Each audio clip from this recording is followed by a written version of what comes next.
Whether they call themselves abductees, experiencers, or contactees, these people and thousands of others just like them say they've been kidnapped by extraterrestrials.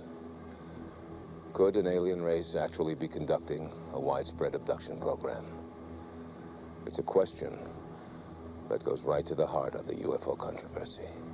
The impact of these experiences on the people that have them is enormous.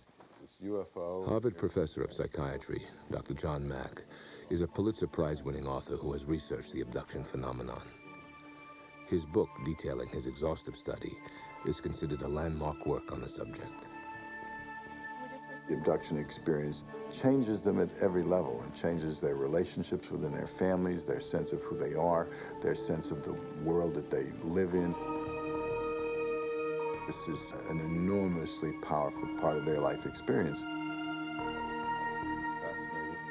The most important aspect of these experiences that made me believe that they were events rather than something else was the fact that the stories were so similar.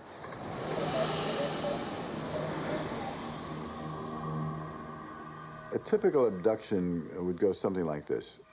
The person is in their bedroom. A light will come into the bedroom, an intense light. It was very bright, but it wasn't blinding. You could look into it. It had like a blue hue around it. Then they may see one or more humanoid beings around the bed. They were tall, they were very thin, huge eyes. They're paralyzed. They end up entering a UFO, some kind of a craft. And there are what they call the grays, with these now familiar, well-described big black eyes. There's something with the eyes that really catch the attention to the point of where looking at the rest of the physical being is not as important as paying attention to the eyes. A number of procedures are done to their bodies, which may involve probing of almost every part of the body, taking of sperm from men, eggs from women.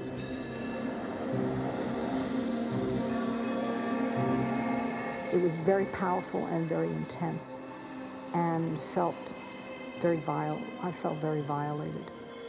There was a sense of helplessness, a sense of being violated, and everything else associated, like with a rape.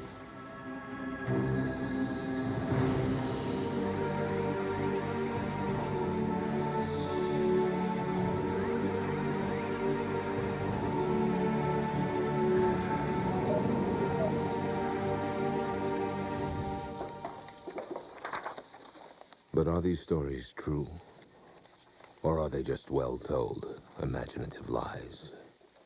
We're not dealing with just invention of a story. Something occurred here that triggered a set of emotional reactions.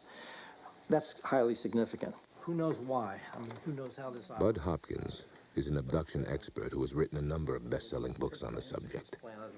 We really don't know. He conducts group therapy sessions with those who claim they're victims of these bizarre incidents. Maybe I'm a little bit... In these meetings, abductees can share their stories without fear of ridicule. I remembered a whole lot closer. I was put through a series of tests, and I thought I was going crazy. Even though what they're saying might sound crazy, they don't have the kind of behavior that crazy people have.